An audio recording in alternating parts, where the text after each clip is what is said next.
In this video, we're going to talk about modeling radioactive decay, and these will be problems from the textbook 11 through 16, but I'm just going to do the odd problems. Actually, I'm going to do through I might do some more. I might do through number 19 because those are related problems. So let's see where we're at with time, whether we stop at number 15 or whether I go through number 19. All right, let's go ahead and start with number 11. And we have a nice chart here for these problems to get us, to keep us organized. I'll try and abbreviate some things though. So we have our isotope here, and then we have our half-life, and we have initial amount, and we have our amount after 1,000 years, and we have our amount after 10,000 years.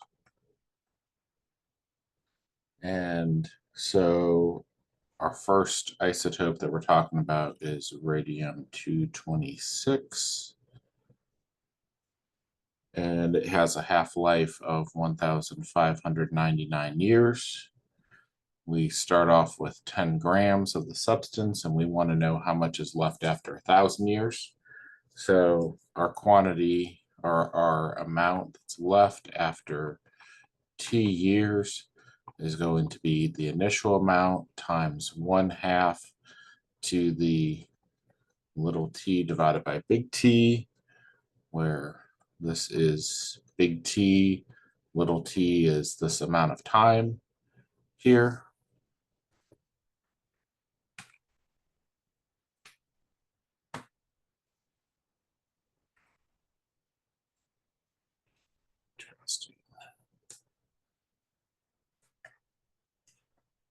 And so let's go ahead and write our equation for this situation. A of t is equal to 10 times 1/2 of little t over 1599.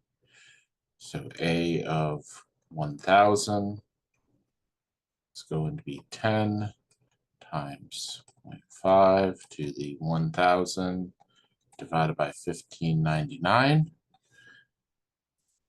10 times 0.5 raised to the 1,000 divided by 1599. And that is approximately 6.48 grams. We're going to the nearest hundredth of a gram in these examples. And then the only thing that I want to change here is I want another 0 to be inserted here to make that 10,000. And this is approximately 1/1300ths of a gram.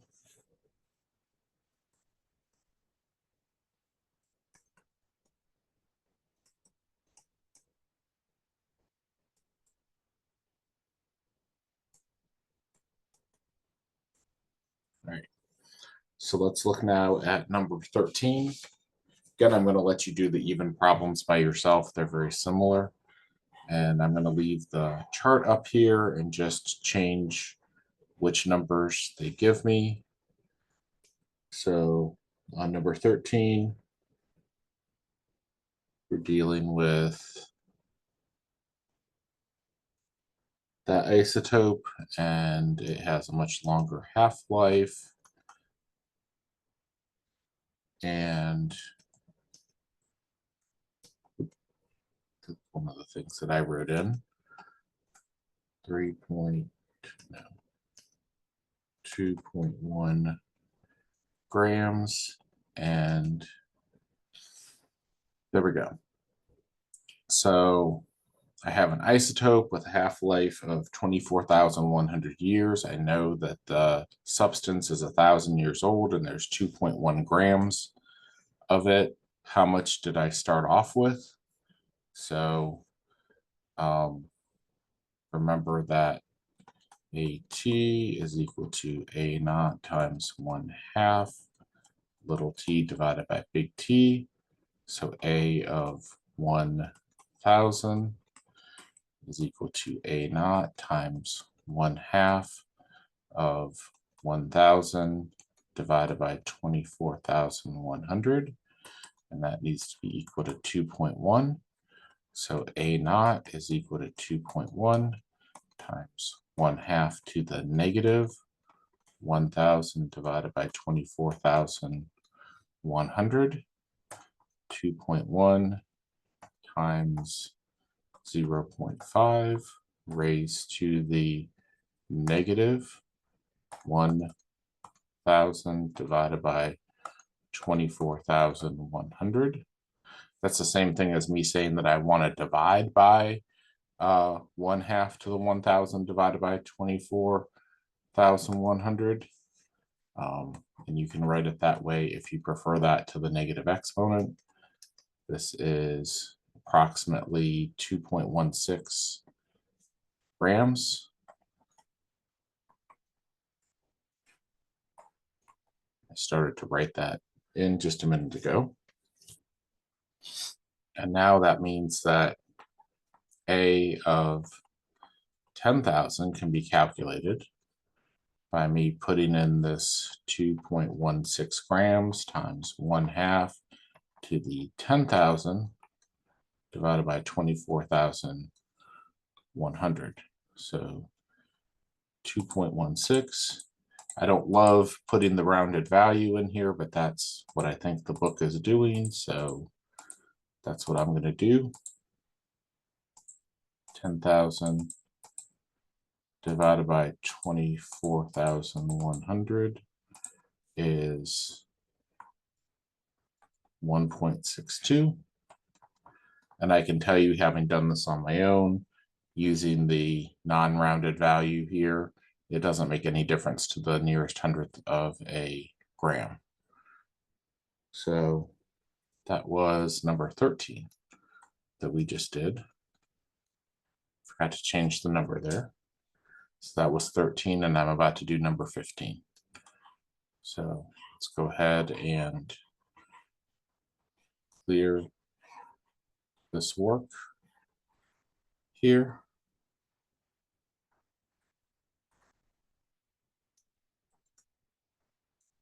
Number 15 asks me about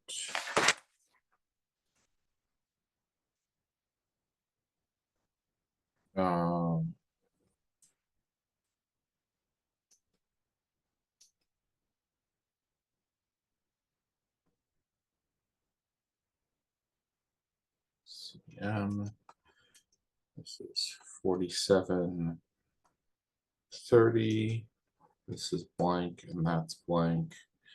I'm told that this is 2 grams. So I know that my sample is 10,000 years old now, and I have 2 grams of it. How much was there originally, and how much was there after 1,000 years? So again, AT is equal to A0, 1/2 of little t divided by big T. So A of t is A sub 0, 1/2 of little t is 10,000 divided by big T is 4730, and that needs to be equal to 2. So A0 is 2 times 1/2 to the negative 10,000 divided by 4730. 2 times 1/2 to the negative 10,000 divided by 4730. And A0 is approximately 8.66 grams. So that means A of 1,000. It's going to be 8.66 times 1/2 to the 1,000 divided by 4730.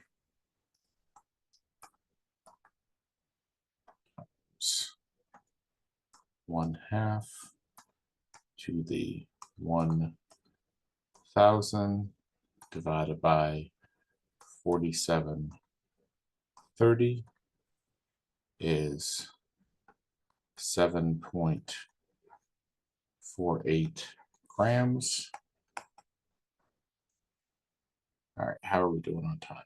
Doing great. So let's go ahead and let's talk about the next two odd number problems, which have to do with radioactive decay, but they're an application of this called radiometric dating. And specifically, we do something called carbon dating. But first, let's look at dating using radioactive radium, which has a longer half-life. We talked about that in our first, so longer half-life.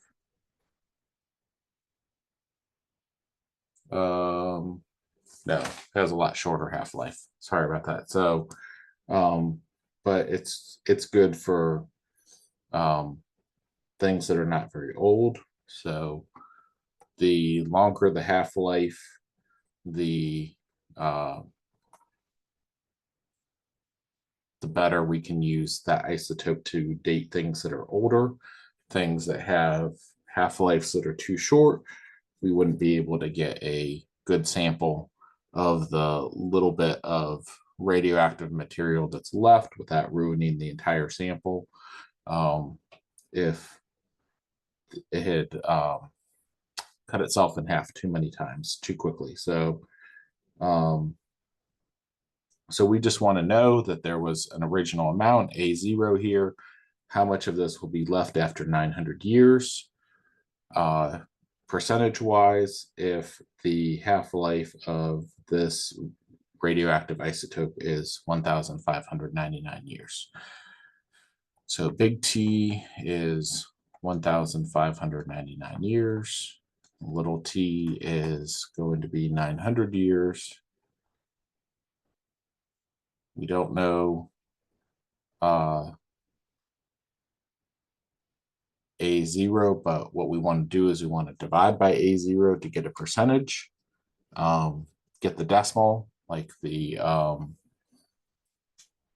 we want the formula to look like this. So if AT is equal to A0 times 1/2 to the little t divided by big T, and we divide A by A0, we'll get this decimal from 1/2 to the t divided by t. Well, if I multiply both sides by 100%, which is multiplying both sides by 1, it doesn't change anything.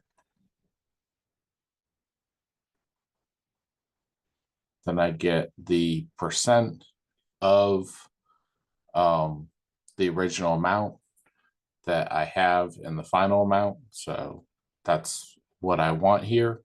So this is my desired formula on the right-hand side. 1/2 to the little t divided by big T, 1599 times 100%.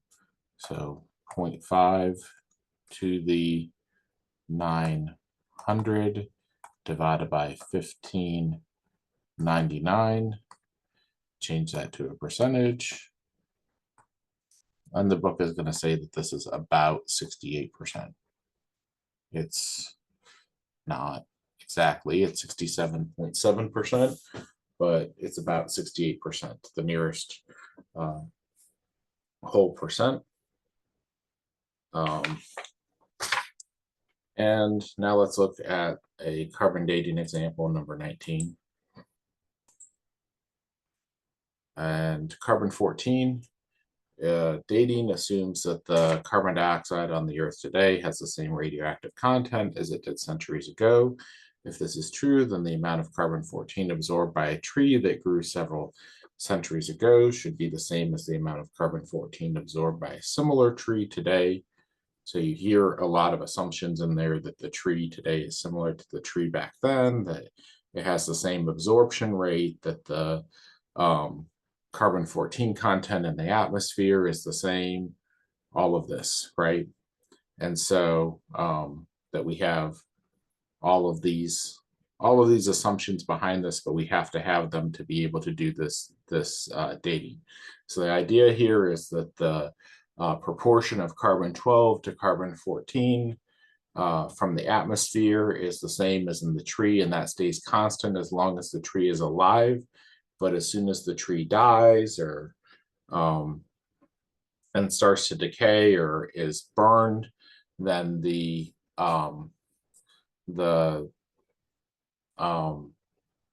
like we're going to get charcoal here, then the carbon-14 is going to start decaying into carbon-12. Just the carbon is left behind, and the charcoal is what we're looking at, and we can see how much is carbon-12 and carbon-14, but even after it's burned, the carbon-14 still decays into carbon-12. So anyways, the idea here is piece of ancient charcoal contains only 15% as much radioactive carbon as a piece of modern charcoal. So we say that the A divided by A naught times 100%, we said is 15, right? So if we don't multiply by 100%, this is 0.15.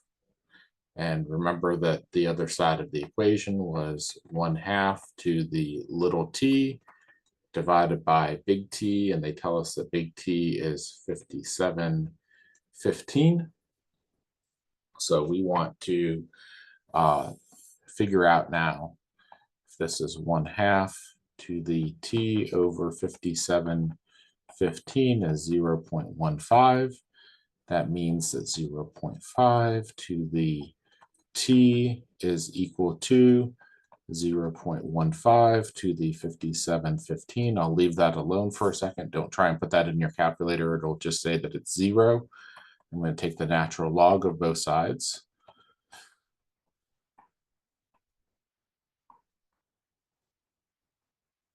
And bring the exponents down front for both of them. T times ln of 0.5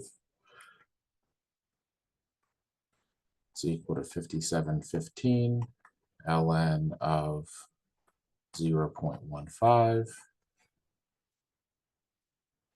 All right, and then I'm going to divide by ln of 0.5, ln of 0.5, and T is exactly equal to 5715 ln of 0.15 divided by ln of 0.5.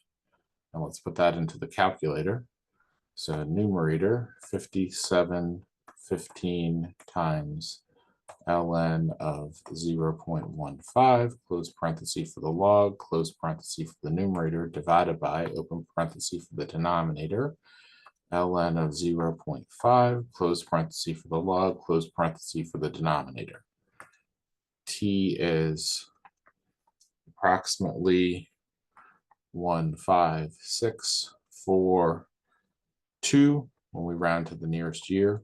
And again, there's a lot of margin of error here that we're not told how to calculate that in the book, but just know that if you were actually to report this back in some sort of scientific journal or something like that, you'd have to give it a margin of error because of all those assumptions that we talked about that we made. So we think that it's about 15,642 years old, but we could be off by, and it depends on how good our data was, how close we have there, what level of uncertainty we have. All right, I'm going to stop there. And I think, actually, let me finish up two more examples, because when I get to number 25, it just completely changes to something else. So this is changing topic just a little bit. It's not really radioactive decay or dating, but oh well, we did some of this already where we gave you 2 points and said find the exponential model here. So y1 is going to be c e to the k1 t, y2 is going to be c e to the k2 t here. And so we have the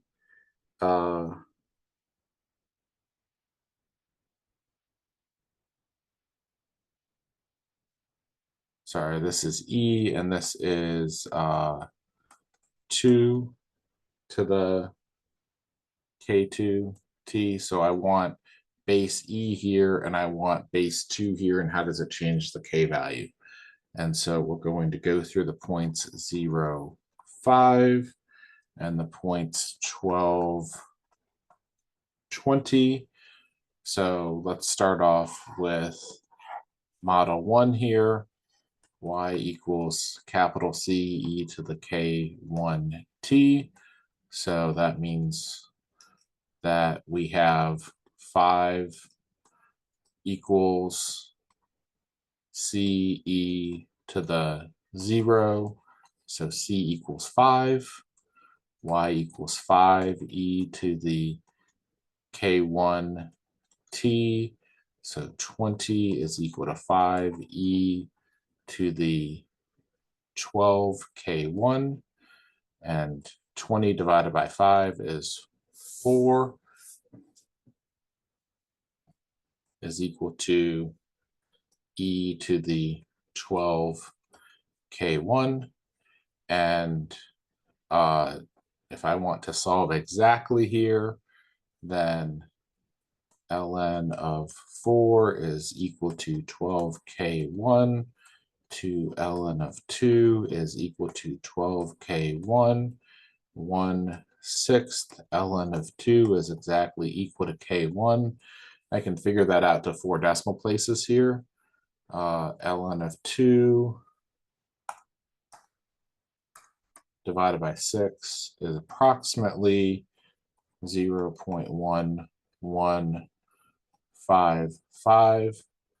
So this model is going to be approximately 5 e to the 0.1155 t. Now this model, I want to have c is going to be the same in both of them, 2 to the k2t here.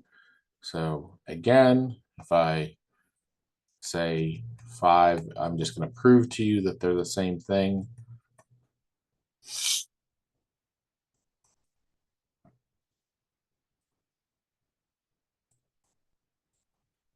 So 5 is still my C value.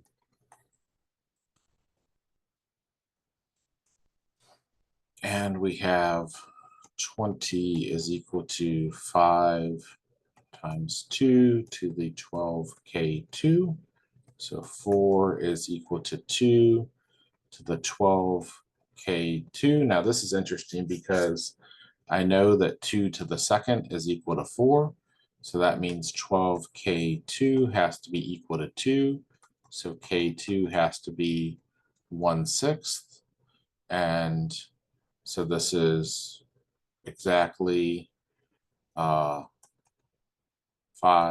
times 2 to the t over 6.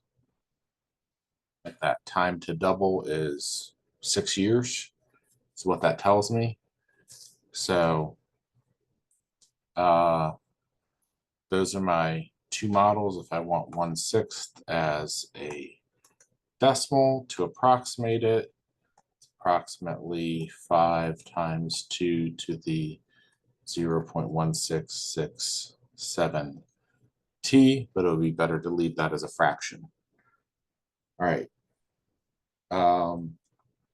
Now for population growth, we've done some radioactive stuff, but let's look at population, which is another thing that we have these exponential models for. The number of a certain type of bacteria increases continuously at a rate proportional to the number present. So that tells me that I have something that looks like this. If it's continuously compounding, there are 150 bacteria at a given time.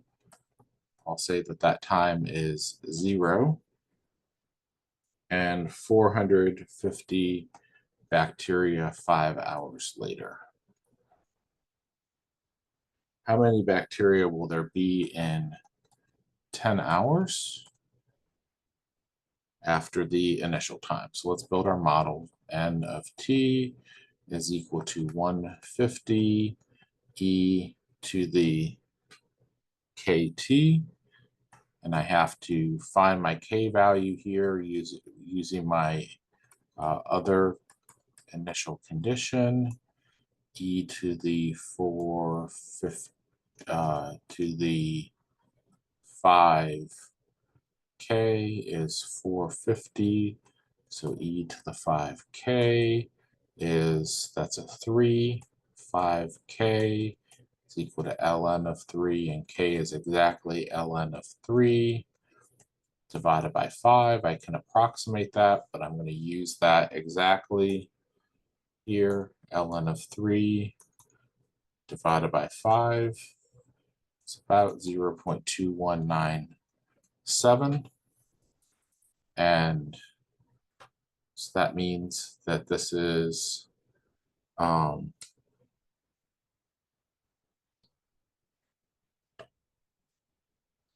n of t. Let's see if I can write this a better way. So ln of 3 divided by 5. So 150 e to the ln of 3 divided by 5 is going to be 1/5 of that. So that is equal to 150 e to the ln of the 5th root of 3, or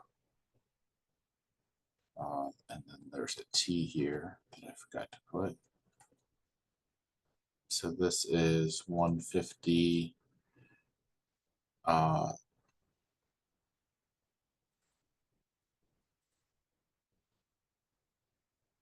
times the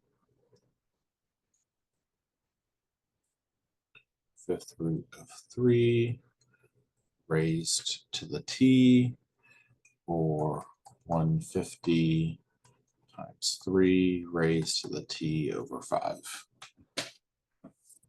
Okay, so that's the simplest form that I can write it in here. N of, let's just make sure that those agree with one another here, 150 times 3 to the 5 divided by 5 is definitely 1, is 450, okay? Then n of 10 here is going to be 150 times 3 to the 10 divided by 5. 150 times 3 to the 2nd is 150 times 9. And that is 1350. And these are bacteria. All right, when we come back next time, we will start talking about compound interest models, and it'll be similar to those charts that we did with radioactive decay, only this will be exponential growth. And we'll be talking about things like time for the investment to double, and the amount after 10 years and the amount after 25 years. So based off of your APR, your annual interest rate. All right, come back and talk about that next time. See you for the next video.